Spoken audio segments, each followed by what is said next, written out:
This channel does not promote any violent, harmful, or illegal activities. All content provided by this channel is meant for an educational purpose only. এবার খাস কলকাতা বাঁশজনির দিকে নজর রাখবো, যেখানে প্রকাশ্য রাস্তায় রক্তারক্তি কাণ্ড। সাত সকালে ব্রহ্মপুরে স্ত্রীর উপর ছুরি নিয়ে হামলা স্বামীর। স্ত্রীকে ধারালো অস্ত্রের কোপ মেরে খুনের চেষ্টার অভিযোগ স্বামীর বিরুদ্ধে। স্ত্রীর বিবাহ বহির্ভূত সম্পর্ক রয়েছে সেই সন্দেহে এই হামলা করা হয়। আক্রান্ত অসীমা নস্করের গলায় আঘাতের চিহ্ন রয়েছে, তাকে এসএসকেএম হাসপাতালে ভর্তি করা হয়েছে। অসীমার স্বামী হরিপদ নস্কর এখন পলাতক। স্ত্রীকে খুনের চেষ্টা স্বামীর। বাঁশজনির ব্রহ্মপুরে অসীমা নস্কর শুকুরালি মোড়ের এই রাস্তা ধরেই সে অন্যর বাড়ি যাচ্ছিল এবং সে যেহেতু বিভিন্ন বাড়িতে কাজ করে তাই এই রাস্তা তার স্বামীর চেনা।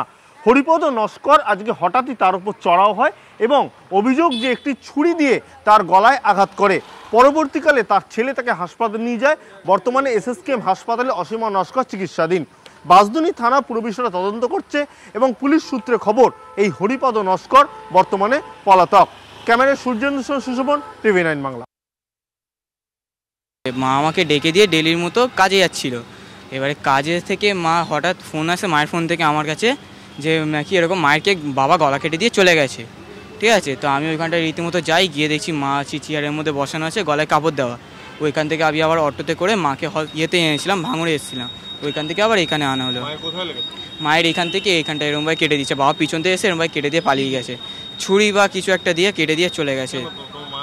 মায়েরা বাবার মধ্যে মানে ফ্যামিলিভাবে ডিভোর্স হয়ে গেছিলো। মানে বাবা মায়ের সাথে কোনো সম্পর্ক একসঙ্গে থাকতো না। 3-4 দিন হয়েছিল। বাবা মাকে সন্দেহ করতো, মারধর করতো প্রচণ্ড। হ্যাঁ, মা যে কাজে যাচ্ছিল সকাল 6:30-7টার দিকে। বাবা কোথায় পালিয়ে গেছে, ওরকম করেই পালিয়ে গেছে। যখন পাড়ার লোকরা যখন চিল্লেছিল ওনার উপরে, উনি পালিয়ে গেছিল, ধরতে গেছিল। এবার পূর্ব বর্ধমানে খণ্ডঘোষের একটা নৃশংস ঘটনা আপনাদের সামনে তুলে ধরবো। মাকে পেট্রোল ঢেলে পুড়িয়ে মারলো সৎ ছেলে। বাবা ভাই বোনকেও পেট্রোল ঢেলে পুড়িয়ে মারার চেষ্টা করে সে। আমাদের সঙ্গে রয়েছেন সহকর্মী মনোতোষ। মনোতোষ, এতগুলো মানুষকে সে খুন করার চেষ্টা করলো, মাকে খুন করে ফেললো, কেউ কোনো বাধা দিল না, কেউ কোনো আওয়াজ পেল না। কিভাবে ঘটালো ঘটনাটি?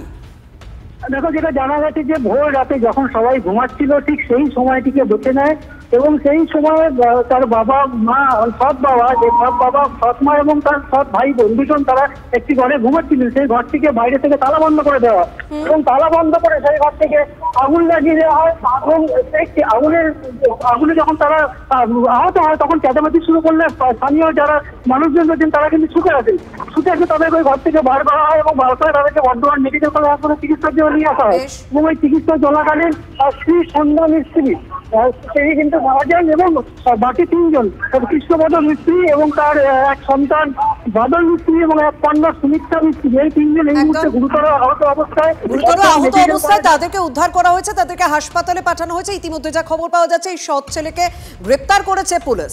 ধন্যবাদ মনোতোষ।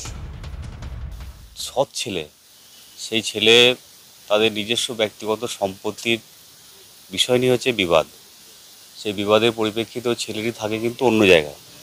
হঠাৎ করে সেই সম্পত্তির বিবাদ থেকেই হঠাৎ কাল রাত্রিবেলা এসে তার বাড়ির যে সমস্ত সদস্যরা আছে তাদের মানে পরিকল্পিতভাবে একদম পেট্রোল ঢেলে পুড়িয়ে দেওয়ার চেষ্টা করে এবং সেখানে পেট্রোল ঢেলে দেয়, আগুন লাগিয়ে দেয় এবং গ্রামের সমস্ত মানুষ এসে তাদেরকে উদ্ধার করে।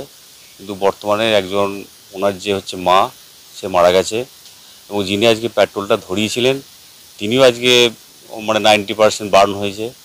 স্ত্রী ঘুমিয়ে আছে, ঘর থেকে শব্দ হচ্ছে আমাকে বাঁচাও, আমাকে বাঁচাও। আমি বাইরে বেরিয়ে দেখি দুমদাম আগুন জ্বলছে আর কি। হ্যাঁ, আগুন জ্বলছে। এবার আমার স্বামীকে বলছে যে তাড়াতাড়ি বেরো, আগুন লেগে গেছে গ্রামে। তখন বেরিয়ে আমি বলছি গ্রামে কে কোথায় আসো, তাড়াতাড়ি এসো, আগুন নিয়ে সব পুড়িয়ে গেল। এসে আমাদের মোটর থেকে পাইপ দিয়ে জল দিয়ে আগুনটা নেবানো হলো।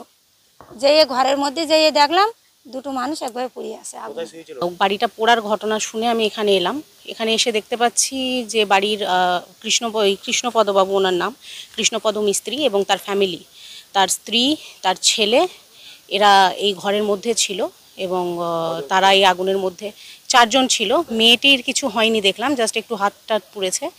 আর বাদবাকি স্ত্রী তার হসপিটালে মারা গেছে যেটা খবর পেলাম, আর ছেলে এবং বাবা এখনো পর্যন্ত বার্নড অবস্থায় হসপিটালে আছে। তো প্রাথমিক তদন্ত চলছে, পুলিশ তদন্ত করে গেছে, এরপরে বোঝা যাবে যে আগুনটা কী কারণে লেগেছে নাকি নিজে থেকে লেগেছে, এখনও পর্যন্ত বলা যাচ্ছে না। পুলিশি তদন্ত শেষ হলে সেটা বলতে পারবো।